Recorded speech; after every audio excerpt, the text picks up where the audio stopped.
Hello and welcome to Filibusters in Fine Print, where AMGA's public policy team gives you the insider view on healthcare regulations and legislation.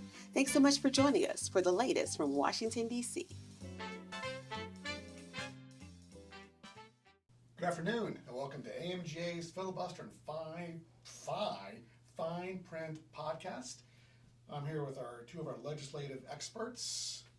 Hey, I'm Lauren Lightney, and apparently I'm the Director of Government Relations, and crows have the same intelligence level of a 7-year-old. I've heard that. That's outstanding. They're pretty beastly. Yeah, they're tough.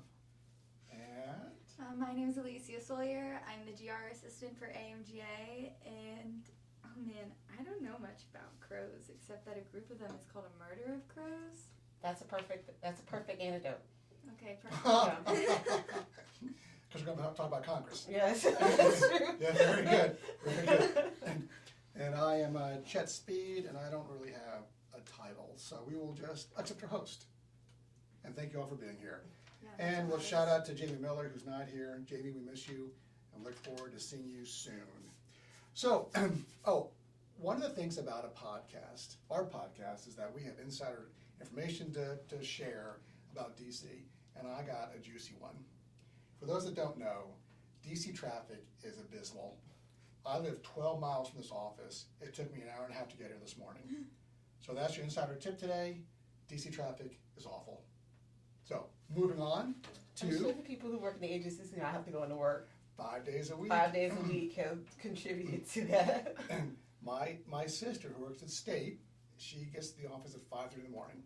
That's how she manages. Oh man, did you see the story about the naval base in Navy Yard? About how 17,000 people went back in office. They only had parking spots for 4,000.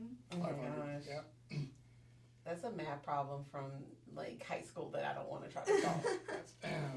That's DC right there. So welcome back to the government. Well, speaking of government, one of the branches is Congress, and they have a lot of bills going on that impact our members. And we thought we'd talk about that a little bit today. Lauren, you want to start?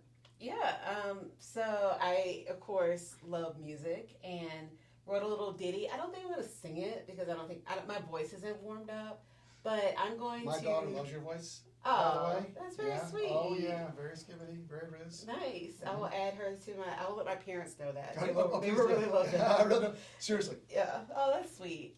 So this is in the tune of, can I name the group? I don't know if legally you can do it. I'm a lawyer. Go ahead. Okay, so this is the tune of Destiny's Child's Bills, Bills, Bills, and it's, can you pass our bill? Can you pass our ACO bill? Can you pass our payment bill?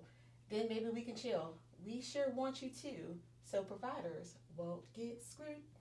And so, thinking about that Congress has a lot of stuff to get done, and it's not just budget, it's not just reconciliation. They got some things on the list, and they need to be reminded every once in a while that, there are parts of their job that they need to do.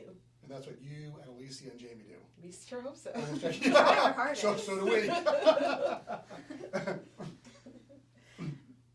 So what are some of the bills that we're talking about right now? So, Alicia, you want to talk about Yeah. our payment bill? Yeah, so Representative Greg Murphy of North Carolina introduced an AMGA endorsed bill, the Medicare Patient Access and Practice Stabilization Act. He introduced a version last year in 2024 that was included in the December package. It was removed, and it's been reintroduced this year. It's got some different co-sponsors now, who I'll go through in a second, but it addresses the 2.8% cut to the Medicare Part B conversion factor. Good. That has gone into place January 1st, and it provides an inflationary update to the conversion factor, tying it to the Medicare Economic Index. Wow. Which is a yearly measure of inflation for physician practice costs. Okay. Just to give people a little background, I didn't know what MEI was before I started this job, and so I think it's important to let the people know. It's part of the professional training we give you. Yeah. And so, As she laughs. but we've got Representative Jimmy Panetta, Dr. John Joyce, Dr. Raul Ruiz, Marionette Miller-Meeks, who's also a physician, Dr. Kim Schreier, Claudia Tenney, Dr. Amy Barra, Carol Miller, Raja Krishnamurthy. So if you're an AMGA member and you're in California, Pennsylvania, Iowa, Washington, reach out to us. We would love to connect you with them. You can send them a thank you. I'll write the letter for you. We'll do it all. But we'll connect you with them through our district advocacy program. Shout out Lauren Latney. And so, yeah. Okay. That sounds good. So so just introduced, what are its chances of passage? Where might it, will it be attached to a larger bill? What are we thinking right now? What's the current thought process around the chances of success for this bill and our members? It would have to be tied to a larger bill. Mm-hmm. And from what I've heard, members of Congress really want to do something for doctors. They really want to do something surrounding the conversion factor. Surrounding the inflationary update, from what I've heard, it's a little bit of a loftier goal, especially with the administration right now and Congress looking to scale back spending. Okay. And so, depending on what pay-fors are still available, the Medicare conversion factor is the one with the most support. Yeah, you're right. Jamie and I, during the first day of Congress, we were wandering around. Again, it's like high school. And there were several members of Congress and their staff that brought up unpromptly their interest in addressing the conversion factor. Again, like Alicia mentioned, this was something that was in a December package, which means it was vetted. It's bipartisan. Mm-hmm. Both sides liked it. Unfortunately, one person who owns a major social media platform did not like it. And so there's already a base here. You know, AMGA, we crafted a letter at the end of last year as well to get people, members of Congress to sign on. And I think it was one of the largest letters that we had generated, people signing on to. So clearly the work that AMGA members are doing in terms of the grassroots network, as well as there's an interest in Congress around this. There's pressure makes a diamond, and so it's important that we continue that pressure because, again, members of Congress need to be reminded that, yes, there's a lot of stuff going on in the administration, but you also have stuff that you could be doing as well, and you could be really helping a group of people who are really worried about how they're going to keep doors open past March, and this is something that they can help fix that. And so Lisa mentioned DAP, which, Lauren, you run. That's our district advocacy program. Why don't you give a little description of the program and say how easy it is for AMG members to do this? Yes, it's a one-stop shop. I'm going to also shout out Alicia because she has been incredibly helpful in co-running the program with me. And essentially, if you're an AMGA member, we would love to connect you with your members of Congress or their staff who make pretty much the decisions, honestly. And so we try to make it as easy as possible. We do everything via Zoom or whatever platform that you like the best. We reach out to if you have an executive assistant, if you do your own calendar, we reach out to you, get a series of dates, usually about 2 weeks out from where we initially talk, because there's a lot of stuff going on in Congress right now, so we want to give staff and members as much time as possible to consider the meeting requests. Go back and forth with the either scheduler or with the staffer themselves. We solidify a date, reach out to you again to make sure that date is still available, because we understand your schedules are really, really busy and sometimes not as flexible. Once that's confirmed, you get an email link. You also get a backgrounder of the member and their staff for your own perusal. Thank you, LinkedIn, for existing, so we can find a lot of this information. Because Storm. Yeah, like Storm. Right. In reality, if you know the data of staffers, that is very valuable. Like, people sell it. It's not just freely distributed, which is so silly. You get 5 free views a month, and then they start trying to charge you. Yes. We'll do 5. We'll do 5. Yeah. We'll do different browsers. We'll try the privacy setting. We'll do anything to make sure that you have as much background on the people you're meeting with as possible, so that you're prepared to talk about these things. And we're happy to do the follow-up for you. Anything to make your life easier, that is what we're here for. Yeah. It's a great program. It's been in place for 3 or 4 years? Started 6. in COVID? 6 years? Yeah. Did you start before COVID? Yeah. Good gracious. I knew that, right? Yes. Right. Anyway, it's been a great program. Had a lot of success with it. Lauren, thank you. Lisa, thank you. And members, please join. So moving to a different bill, the Preserving Patient Access to Accountable Care Act. I understand that you have some thoughts on this. Yeah, my thoughts are, wow, this all could have been taken care of in December. It just makes me, this is a running theme. I mean, from our first episode on, it's like, oh, we had this beautiful bill, best bill in the world, gorgeous bill. And Elon Musk decided that he didn't like the bill, did not fit his standards, and so here we are. So initially, the Preserving Patient Access to Accountable Care Act was included in the December bill. It would essentially extend the program for an additional 2 years. That didn't happen, unfortunately, and so we're back. So in order to address that lack of renewal, our advocates in Congress, who I will discuss a little bit further in detail later, introduced the Preserving Patient Access to Accountable Care Act at the end of last month. So it's still a relatively new bill. We got about 2 weeks on it. And the purpose of this is to extend the incentive payments for qualifying participants in advanced alternative payment models through the year 2027 based on the performance year of 2025. Essentially, we're just trying to do what we did in December at the adjusted amount of 3.5%, and it will also extend those eligibility thresholds to meet the performance year 2023 through payments years 2027. Basically, it's trying to get everything in alignment of what we previously done. Great, so great. Here's why passing this bill is important, because I think it's also really, important to emphasize what's at stake here. So last year, CMS announced in their 2023 Medicare Share Savings Program that it wielded a record of $5.2 billion in net savings, and ACOs garnered a total of $3.1 billion in earned share savings. This is a very successful program. Our members have talked about how the share savings program, these ACOs, allow them to reinvest back in their medical groups and healthcare systems, potentially expanding their models so that you can bring in something like a mammography center, where there's like the closest one might be an hour away. So we're seeing this reinvestment in these programs, and we understand in order to continue to go toward value-based payment, which is something our former president mentioned, and also President Trump has talked about extensively, we need these programs in place. What we're worried about is that the architects of the Project 2025 program specifically named MSSP as a program they want repealed. And so we need Congress to also sort of emphasize by voting for this bill that this is an important program. This is something that has shown success. We were talking about in our previous episode of how we save money. Here's something that saves money.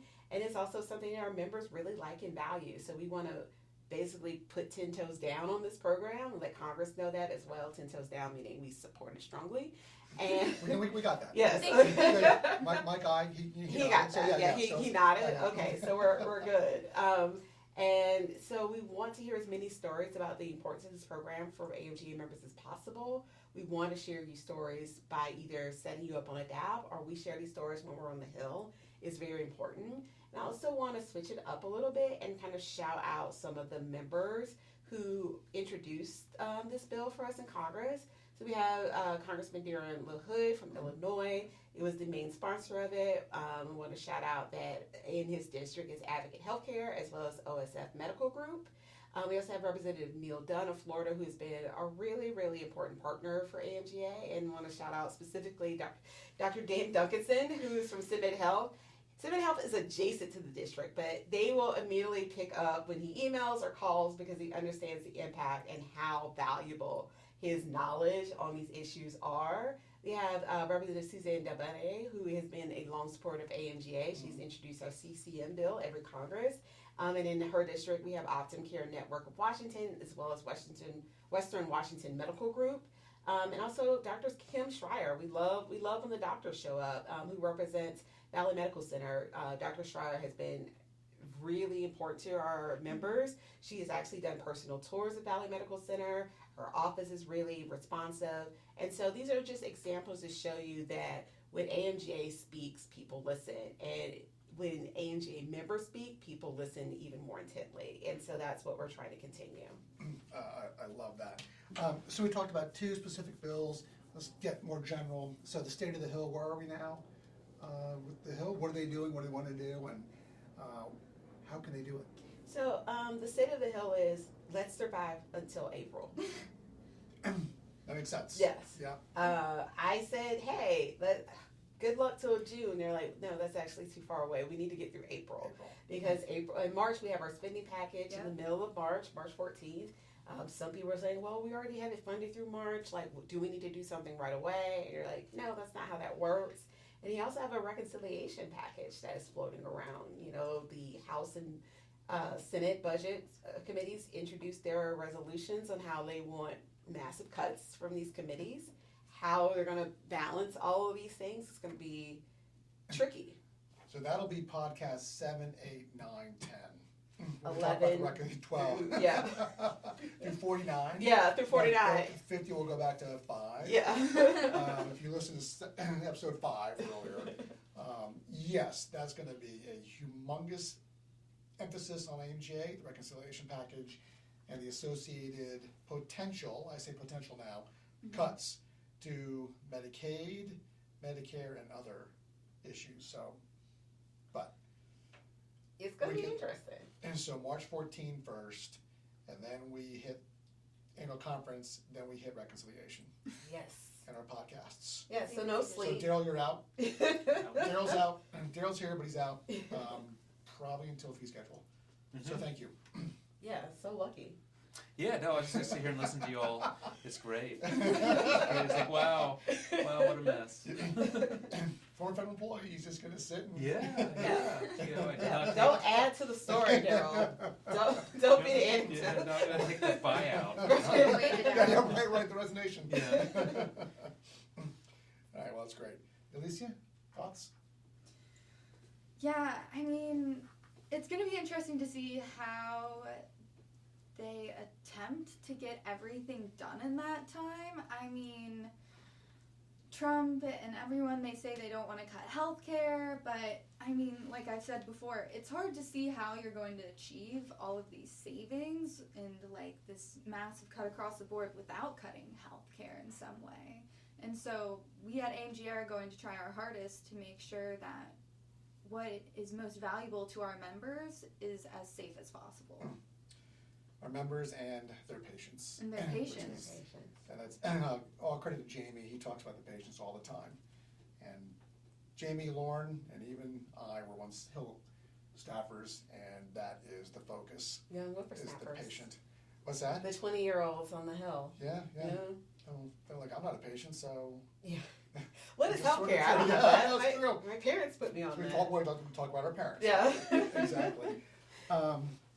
Any more thoughts? We have our work cut out ahead of us. Last week we submitted our priorities letter to congressional leadership. We're doing follow-up on that with committee heads as well as staffers.